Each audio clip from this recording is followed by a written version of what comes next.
देश की सबसे बड़ी मेडिकल प्रवेश परीक्षा नीट यूजी 2026 एक बार फिर विवादों में है। लेकिन इस बार मामला सिर्फ पेपर लीक या परीक्षा रद्द होने तक सीमित नहीं है। ये कहानी उन छात्रों की है जिनके सपने इस विवाद के बीच टूट गए।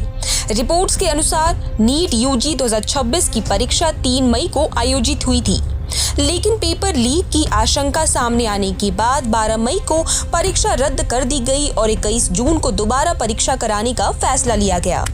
इस फैसले के बाद देश भर में लाखों छात्र मानसिक दबाव में आ गए।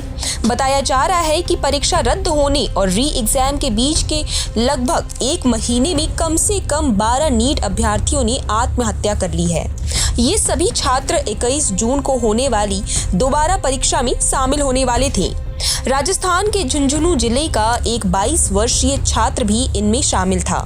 परिवार के अनुसार परीक्षा देने के बाद उसने अपने पिता से कहा था कि उसका पेपर इतना अच्छा गया है कि अब उसे सफल होने से कोई नहीं रोक सकता। लेकिन जब दोबारा परीक्षा की घोषणा हुई तो वो बेहद परेशान हो गया। कुछ दिनों बाद उसकी मौत हो गई। इसी तरह गोवा में एक 17 वर्षीय छात्र ने एक नोट छोड़कर अपनी जान दे दी। उसने लिखा था कि वो अब प्रतियोगी परीक्षाओं में शामिल नहीं होना चाहता है। परिवार और पुलिस के अनुसार वो परीक्षा के दबाव में था। एक अन्य मामले में 24 वर्षीय छात्रा जो री एग्जाम की तैयारी कर रही थी, अपने कमरे में मृत पाई गई। उसने अपने परिवार के नाम एक भावुक पत्र छोड़ा, जिसमें उसने लिखा कि वो अपने माता पिता से प्यार करती हैं और अपनी असफलता के लिए खुद को जिम्मेदार मानती हैं। हालांकि कई मामलों में कोई सुसाइड नोट नहीं मिला है, लेकिन परिवारों और जांच एजेंसियों का मानना है कि परीक्षा का दबाव और भविष्य को लेकर चिंता इन घटनाओं की बड़ी वजह हो सकती है।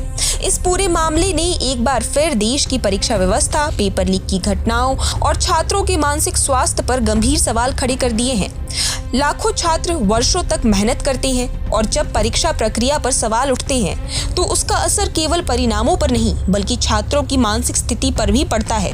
फिलहाल जांच एजेंसियां पेपर लीक मामले की जांच कर रही हैं और 21 जून को री एग्जाम आयोजित किया जा रहा है। लेकिन इस विवाद ने उन परिवारों को गहरा दर्द दे दिया है जिन्होंने अपने बच्चों को खो दिया है। आप इस पूरे मामले पर क्या सोचते हैं? अपनी राय हमें कमेंट सेक्शन में जरूर दें और ऐसी अपडेट्स पे जुड़े रहे हमारे साथ। आप देख रहे हैं प्रभात खबर।